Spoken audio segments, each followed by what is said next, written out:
let me tell you a little bit about BetOnline. It remains your number one spot for NBA, MLB, MMA, boxing. It doesn't matter. Every single prop, every single play, every single point, it's all at BetOnline. When it comes to bets, when it comes to props, everything that you need is at your headquarters for sports betting. That's BetOnline. Head to the website right now, use your mobile device, sign up. There's no need to hesitate. BetOnline, where the game starts. Do you want a bite? I'm on a diet, but thank you. You're kidding, right? You look great. Very thick. You can always be thinner. Look better. Let's get down to business. I ain't got no time to play around. What is this? Welcome to the Mikey Lexi podcast. It's probably one of the better health and fitness podcasts on the planet. It's very little efforts put into it, into kind of promoting it. So you get like you're in on this cult thing. The reason I say it's better than most is because I'm eloquent, charismatic, and well informed. And also, I only talk about relevant and important stuff. I don't give a shit about what is hip and what is kind of trending. Speaking of only talking about important shit, I want to talk to you about intensity of exercise and how meaningful it could be, especially for fat loss, okay? I am going to combine the bro stuff with the actual science to bring you something that I think is useful and relevant. Here we go. Okay, I always talk about, and also people in the know that I surround myself with are always talking about intensity of exercise. There needs to be a relationship, a kind of inversely proportionate relationship of intensity and volume. The more intense your training is, the less you can do it. Less frequently and for a shorter duration of time, right? And that's not that crazy to understand. But how does one go? Ginny behind me. Ginny Weasley behind me. How does one go about maximizing and optimizing the intensity of exercise? Well, here we go. First study I have here is from the journal PLOS 1. They took two groups and they separated them by one group just taking their normal 8-hour seated workday, and they equated both the output and the intake of calories on both groups. This was completely controlled. It's a very good study. And this group, they just did 1 hour of intense exercise for them, proportionate to the person, for 1 hour, but their daily sedentary 8 hours a day sitting on their booty did not change. The other group didn't do any exercise. They just cut their amount of sedentary time in half. And what they did was they gave these people who work in sedentary lifestyles standing desks, and then they encouraged them to walk, and they kind of monitored the amount of steps that they got. And they just did daily activity and walking for a certain amount. No exercise, no actual formal exercise. Okay? The group that did no exercise, that did not do any high intensity exercise, had better metabolic markers, and there was zero actual difference in insulin sensitivity from both groups. Now that was, even though I've been a big fan and I always encourage people who are my clients will tell you, I always encourage people to just, dude, you don't need to, harder is not necessarily always better. More is not always better. More intense is not always better. Just get out, stay active. Just don't sit on your ass very much. Walk a lot, kind of brisk walking combined with just daily activity. It is all the actual supplemental exercise that you need on top of your resistance training. Look, that same thing doesn't go for high intensity athletes or high output athletes. There needs to be a certain level of VO2 max manipulation, things like that, for people who are playing basketball, football, wrestling, fill in the blank. Talking about everyday people, all of us, me, you, that just want to look better and feel better. There was another study that kind of supported this, supported my take on it.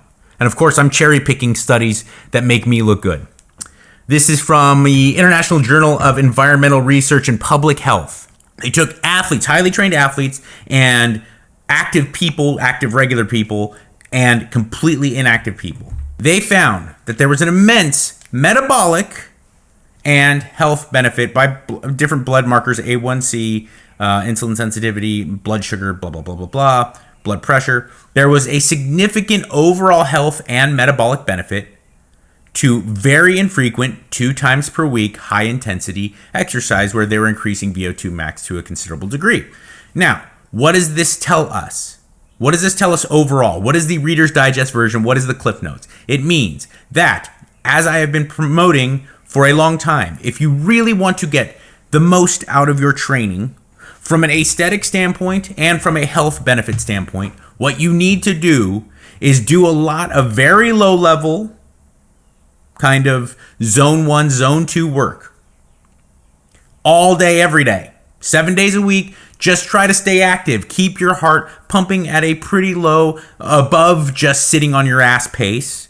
Go for walks. Go for hikes. Try to stand up at work. If you're someone who works in front of a computer or sits at a desk, set timers every couple hours. Just get 10 minutes and just get out there. Swing your arms and move. Nothing where you are breathing very heavy, where you have to get into an anaerobic standpoint. But do that as much as you possibly can. I don't see any fucking limit. I don't care if you're 85 years old. If you can walk 20,000 steps a day and it doesn't bother you, that's actually probably pretty awesome. I don't care. Just, there's no limit. Start with what you can do consistently and do it all day, every day for as much as you can. I understand. I would like to work really hard to keep my lifestyle, keep myself in perspective when it comes to giving advice, because look, I don't want to be some authority figure. I understand most people have jobs where they work and they have obligations where they have to sit on their ass. I get that. I don't have that, and I do feel fortunate in that regard. But a lot of you have very good jobs, very meaningful jobs that force you to sit on your ass. I understand that. All I'm saying is, if you could. And nowadays with phones and Bluetooth and earbuds and all that shit, it does seem pretty reasonable, no matter what your job is, that you could schedule in 10-minute walks, 5-minute walks frequently throughout the day. Every couple hours you're doing your work, you're grinding. It would probably help your performance at work. Because there's a pretty ample and conclusive scientific proof to show that if you were to get out, get some sunlight or connect with nature, get some fresh air, and move your body, elevate your heart rate a little bit, it's going to improve mental acuity, okay? And also sense of happiness and well-being. That's going to increase performance at any job. You do that as much as you can, and then 2 to 3 times a week, to whatever level it is relevant to you, you go with the high-intensity exercise training. I definitely recommend some form of resistance training that really pushes you. And you try to, as Greg Doucette says, get stronger, get better every time. Every time you go in, it's harder. And you just really push yourself. 20, 30 minutes. If you're extremely strong, if you're extremely well-trained, if you have a lengthy experience in fitness, 45 minutes to an hour, I understand. But 3 times a week. I lift weights 3 or 4, just small amounts of the year. I work out 4 days a week, but usually I'm just pumping iron 3 days a week, sometimes 2. And I make sure that I relegate it to really effective, very difficult compound movements, and I push myself and I try to get stronger. Day into even my old ass. And it's something that you can do consistently. These studies show it, and then also anecdotal evidence from bros like me and other people I know. You will burn yourself out. There is no way you can consistently go to the gym 6 days a week, 5 days a week, doing double splits, training everything over the top, with over the top volume. Unless you're getting a paycheck, you're not going to do it. And even people who are getting paychecks don't necessarily need to do that. Okay?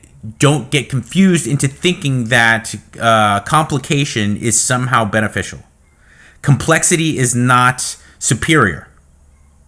Things that you do day in and day out with consistency and effort and focus are going to be better. So, day in and day out, again, let me point out to the Journal of PLOS1 and also the International Journal of Environmental Research and Public Health, both doing great studies that are actually meaningful and in kind of a controlled setting. It showed that very infrequent, 2 times per week in this study, pushing of yourself to increase VO2 max, doing high intensity training very infrequently, 2 times a week in the study. I'm saying 2 or 3 times a week. You do that 20, 30 minutes, 3 times a week, 2 times a week, push yourself, go balls to the wall. And also day in and day out, every single day, make sure that you are staying mobile, you're staying active and not being very sedentary. I understand people's occupations can make them sedentary, but try not to. Try to schedule in what you can. Stan Efferding pointed something out to me that I've always kept in mind and I've started to practice. I do a 10-minute walk after I eat. 3 times a day, I do a 10-minute walk postprandial, which means right after you eat. Helps with my blood sugar, helps with my health. But also, he pointed out that 30 minutes a day, 7 days a week, that's 210 minutes. That's a lot. That's 3 hours a week of cardio without doing any cardio. And it doesn't kind of drain on me mentally and hurt me because I don't have to drive to the gym and get on a treadmill or get on a bike and feel like an asshole. And I don't like it. But I do. I really like getting out in nature and walking for 10 minutes. It's something I look forward. I don't look at it as a chore. It's become something I really look forward to. And it has helped me in quality of life. And it's definitely helped my physique. So do that all day, every day, as much as you can. Low level activity, zone 1, zone 2. Very infrequently, high intensity exercise. Now, you may be asking yourself why. Here's the best way to sum it up. Think about trying to drive a bolt into a big, thick piece of wood, okay? Or concrete, even. You can't just take the bolt and screw it in with your impact driver or with a ratchet. You need a drill to go and get it started so that you can drive it in, okay? Does that make sense? For those of you, even if you don't have a lot of experience with, it's not like I'm some master contractor, but if you don't have experience with like really hard surfaces, let's say some type of metal, concrete, or really hard wood, you're going to put in a bolt or a hook or something like that. You need a drill first to drill that hole in so that you can then kind of thread in the bolt or the screw. Think of your very infrequent but very intense, high intensity exercise that you're doing twice or 3 times a week. That is the drill. Okay? The kind of threading or screwing in of that bolt, that is your daily walking. That is your low level activity, the hikes and the house chores and everything. Just staying active, staying on your feet. You don't need a lot of drilling, but you do need it to make everything effective. That drilling, okay, that infrequent high-intensity exercise is actually raising your capacity to make that low-level everyday stuff more effective from a metabolic and from a health standpoint, okay? So there you go. Very infrequent high-intensity exercise twice, 3 times a week, every single day, very low-level, just stay moving kind of stuff. The drill, you can't just do the low-level stuff. You can if you're very overweight or if you're new to exercising, and anything's better than nothing. But to be truly optimal and effective, you need that infrequent but very, very exerting kind of raising of your VO2 max so that you can make that low-level stuff more effective. So think of it like you can't just take a piece of slab of concrete and then take a bolt and screw it in. You could do that all day. It won't actually puncture in. But if you have a drill and just for real quick, now you can thread that thing through and it makes it all more effective. Okay? So there you go. Like, subscribe, do all that shit because I need the help, believe me. Also, if you're looking for more detailed assistance, my Patreon is available for you. Also, I have my own program at Train Heroic. It's called the Apex Program. It's pretty sick. It's pretty dope. Go check it out if you're interested. And in this crazy mixed up world that makes you think that nobody cares, remember, I do be good.